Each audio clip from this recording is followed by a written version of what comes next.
Hello everyone, it's me Uncle John. Today I am going to read Harry Potter and the Sorcerer's Stone, Chapter 8, The Potions Master, page 140 to 142.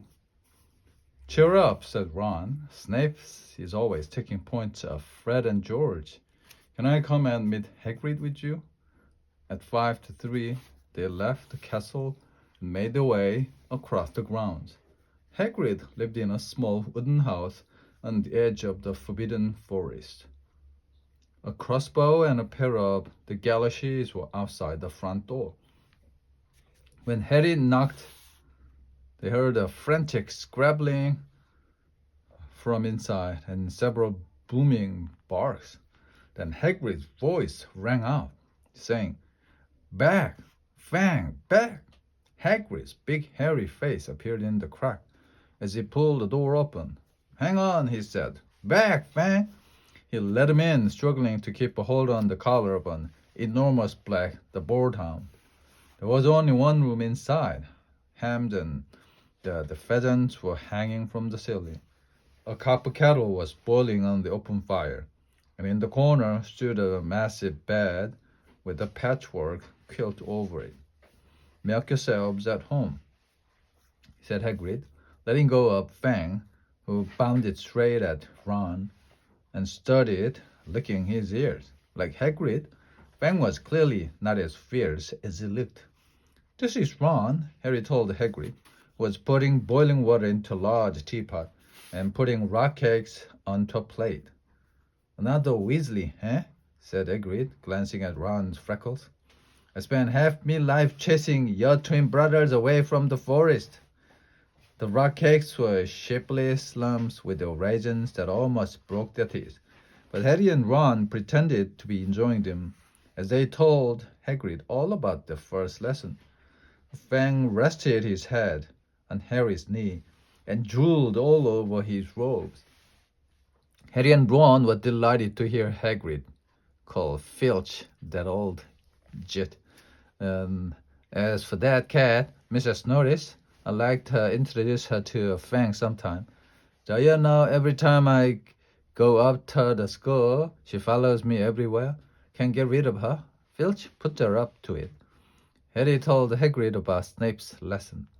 Hagrid, like Ron, told Harry not to worry about it, that Snape liked hardly any of the students, but he seemed to really hate me.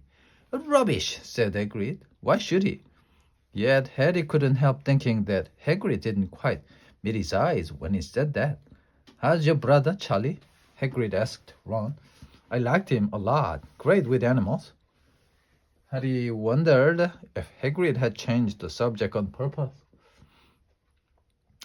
While Ron told Hagrid all about Charlie's work with dragons, Harry picked up a piece of paper that was lying on the table under the tea cozy.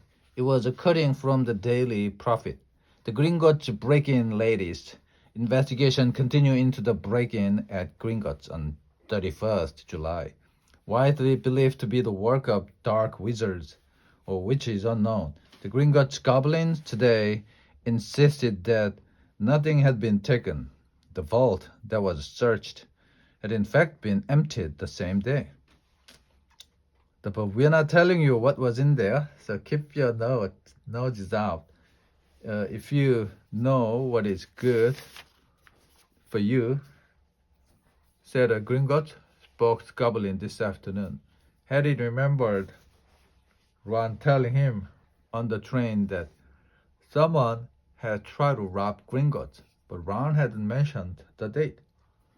"Hagrid," said Harry, "the Gringotts break-in happened on my birthday. It might have been happening while we were there." There was no doubt about it. Hagrid definitely didn't meet Harry's eye this time. He grunted and offered him another rock cake. Harry read the story again. The vault that was searched had in fact been emptied earlier that same day. Hagrid had emptied the vault 713, and if you could call it emptying, taking out the grubby little package. Had that been what the thieves were looking for? As Harry and Ron walked back to the castle for dinner, the pockets were weighed down with rock cakes. They'd been too polite to refuse. Harry thought that none of the lessons he had had so far had given him as much to think about as tea with Hagrid. Had Hagrid collected the package just in time? Where was it now? And did Hagrid know something about Snape that he didn't want to tell Harry? The end.